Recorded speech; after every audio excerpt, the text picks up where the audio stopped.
ከባርነት ቀንበር ወደ ነጻነት ማማ ከፈርዖን ግፍ ወደ እግዚአብሔር የተስፋ ቃል የተደረገው የእስራኤላውያን ጉዞ በሰው ልጅ ታሪክ ውስጥ እጅግ አስገራሚና ተጽዕኖ ፈጣሪ ከሆኑ ታሪኮች አንዱ ነው። ይህ ታሪክ የግርማዊ መለኮት ታምራት፣ የሰው ልጅ እምነትና ድካም እንዲሁም የጽናት ታላቅ ድራማ ነው። የአባይ ወንዝ ዳርቻ የለቅሶ ድምጽ በሚያስተጋባበት የባርነት ቀንበር በከበደበት በዚያ የጨለማ ዘመን የእስራኤል ልጆች ዓይን ወደ ሰማይ ተከፈተ። ከግብጽ የጡ ብትሆን ወጥተው በቀይ ባህር ማዕበል መካከል መንገድ ተከፍቶላቸው በሲና በረሃ ድቅድቅ ጉዞ ውስጥ ያለፉት ለረፍት አልነበረም። ይልቁንም ወተትና ማር ወደምታፈሰው የአባቶቻቸው ቃል ኪዳን ወደ ሆነችው ወደ ከነዓን ምድር ለመድረስ እንጂ። ይህ ታሪክ የአንድ ሕዝብ ስደት ብቻ ሳይሆን የተስፋና የነጻነት ታላቅ ትውፊት ነው። በአመራር ጥበቡ በሚደነቀው በሙሴ መሪነት በ10ሩ መቅሰፍቶች ግብጽ ስትናወጥ እስራኤላውያን ወደማያውቁት ግን ተስፋ ወደ ተሰጠበት ምድር ጉዞ ጀመሩ። በረሃው የፈተናቸው፣ ደመናውና እሳቱ የመራቸው፣ መና ከሰማይ የወረደላቸው እነዚህ ተጓዦች በታሪክ ታይቶ የማይታወቅ መንፈሳዊና አካላዊ ሽግግር አደረጉ። ከፈርዖን ግርማዊ ቤተ መንግስት እስከ ሲና ተራራ ግርጌም፣ ከበረሃው አሸዋ እስከ ዮርዳኖስ ወንዝ ዳርቻ የእስራኤል ልጆች ከባርነት ወደ ርስታቸው ያደረጉት ጉዞ የእምነት ጉልበት ማሳያ ነው። መቃብር በነበረችው ግብጽ ሞትን አሸንፈው ሕይወትን ትጠብቃቸው ከነዓን ያንን አስገራሚ ጉዞ እንዲህ እንቃኘዋለን። የኤዶሚያስ እና የሞዓብ ዙሪያ ጉዞ እስራኤላውያን ወደ ከነዓን ለመግባት አጭሩ መንገድ በኤዶሚያስ በኩል ማለፍ ነበር። ሆኖም የኤዶሚያስ ንጉስ እንዲያልፉ ስላልፈቀደላቸው ረጅም መንገድ በመጓዝ ኤዶሚያስንና ሞዓብን ዞረው ለመሄድ ተገደዱ። በዚህ ወቅት ነበር አሮን በሆር ተራራ ላይ የሞተው። የአሞራውያን ነገስታት ድል መደረግ ወደ ዮርዳኖስ ለመድረስ በዮርዳኖስ ምስራቃዊ ክፍል ይገዙ የነበሩት ሁለት ኃያላን ነገስታትን መጋፈጥ ነበረባቸው። የአሞራውያን ንጉስ ሐሴቦን እስራኤላውያን በምድሩ እንዲያልፉ ስላልፈቀደላቸው ጦርነት ከፍቶ ድል ተደረገም። የባሳን ንጉስ ግዙፍ ሰው እንደነበረ የሚነገርለት ሲሆን እሱም በኤድሪኢ ላይ ተሸነፈ። እነዚህን ድሎች ተከትሎ እስራኤላውያን የዮርዳኖስን ምስራቃዊ ክፍል ለሮቤል፣ ለጋድና ግማሹ ለምናሴ ነገድ የሚሰጠውን ምድር ተቆጣጠሩ። እስራኤላውያን በዮርዳኖስ ወንዝ አጠገብ በኢያሪኮ አንጻር ባለው በሞዓብ ሜዳ ሰፈሩ። እዚህ ቦታ ላይ የሚከተሉት ታላላቅ ክስተቶችም ተፈጽመዋል። የሞዓብ ንጉስ በለቅ እስራኤላውያን እንዲረግምለት በለዓምን ጠርቶት ነበር። ነገር ግን እግዚአብሔር እርግማኑን ወደ በረከት ለወጠው። ሙሴ መላውን የዘዳግም መጽሐፍ ትምህርትና ሕግጋት ለእስራኤላውያን የደገመውና አዲስ ቃል ኪዳን ያደረገው እዚሁ ቦታ ላይ ነው። ሙሴ ወደ ተስፋይቱ ምድር መግባት እንደማይችል ተነገረው። ወደ ናባው ተራራ በቢስጋ ራስ ወጥቶ ምድሪቱን ከሩቁ ተመለከተም። በዚያው በሞዓብ ምድር ሞተም። የተቀበረበትን ቦታ እስከ ዛሬ አይታወቅም። ከዚያ በኋላ አመራሩን ወጣቱ ኢያሱ ወልደ ነነዌ የተረከበ። ለመሆኑ ዮርዳኖስ ወንዝን እንዴት ተሻገሩ? ይህ አስገራሚው ታሪክ ነው። ይህ የጉዞ መደምደሚያና ወደ ከነዓን መግቢያ በር ነበር።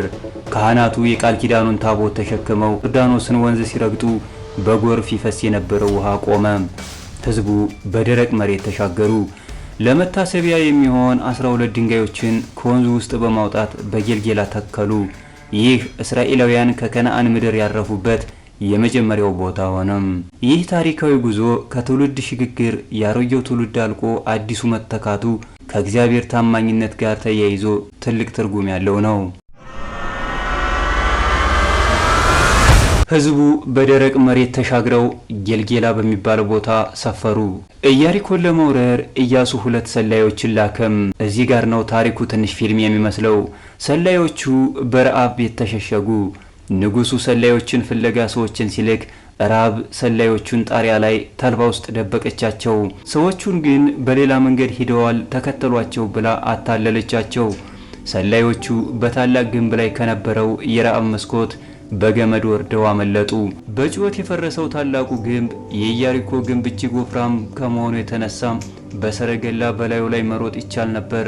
እርሱ ብቻ አይደለም፣ የቅጥሩ ጠባቂዎች እጅግ ግዙፍና ለማየት የሚያስደነግጡ ከሰው ልጅ መጠን እጅግ ግዙፍ የነበሩ ሰዎች ናቸው።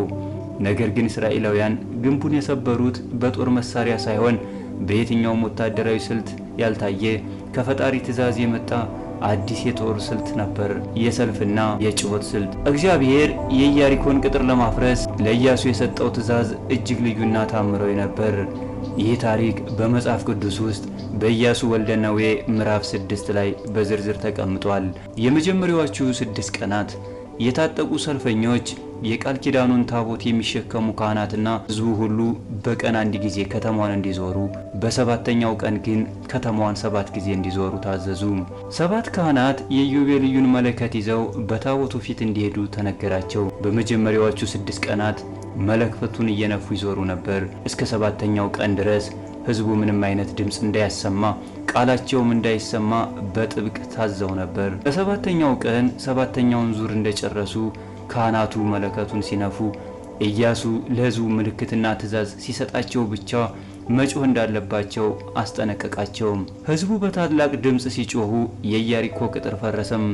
ሕዝቡም እያንዳንዱ በቀጥታ ወደ ከተማዋ በመግባት በቁጥጥራቸው ስር ዋሏት። የኢያሪኮ ሰዎች ግንቡ ላይ ሆነው እስራኤላውያንን ሲመለከቱ ሰራዊቱ ዝም ብሎ በዝግታ ግንቡን ይዞራል፣ ምንም ጦር አይወረውርም። የኢያሪኮ ሰዎች እነዚህ ሰዎች ምን እየሆኑ ነው?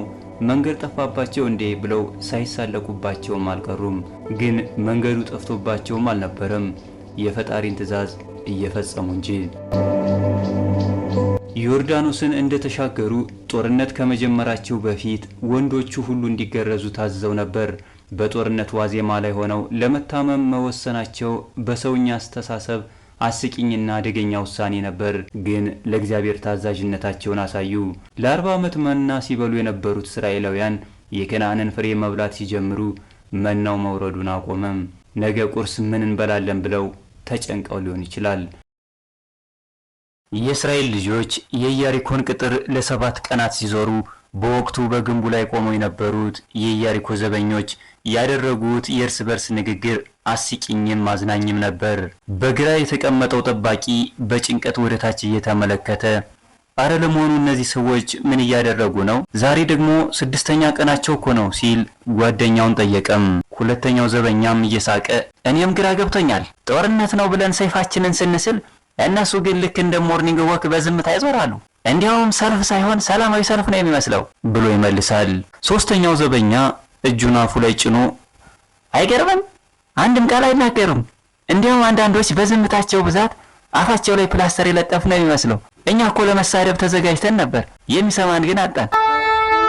በወሬያቸው መሃል የካህናቱ ጡሩምባ ተሰማም። ሁለተኛው ጠባቂ ቀጠለም፣ ይህችን ጡሩምባስ ምን ትሏታላችሁ? ድምጿ እኮ ጆሮ ያደነቁራል። ግን ግንቡን በጡሩምባ ድምፅ ሊያፈርሱት አስበው ይሆን? በጣም ነው የሚያስቀው። ይሄ ግንብ እኮ የዝሆን ቆዳ ነው የሚመስለው። እነሱ ግን በከንቱ ጫማቸውን ይጨርሳሉ። ምናልባት የዓለም ዙሪያ ጉዞ ልምምድ እያደረጉ ይሆን? ሶስተኛው ዘበኛ ቀጠልም፣ ለካህናቱ አዝኛለሁ። ታቦቱን ተሸክመው ላባቸው ሲፈስ እያየው ነው። እስኪ አንዴ ወረዱ ወረዱ ብለን እንጭሁባቸው እንዴ። 7ኛው ቀን ላይ አንድ ዙር የነበረው ወደ 7 ዙር መቀየሩን ያስተዋሉት ጠባቂዎች እንዲህ አሉ፣ ዛሬ ደግሞ ምን ሆነው ነው? አንድ ጊዜ መዞር ሲገባቸው 7 ጊዜ ደጋገሙት እኮ። ምናልባት መንገዱ ጠፍቶባቸው ይሆን? አይመስለኝም።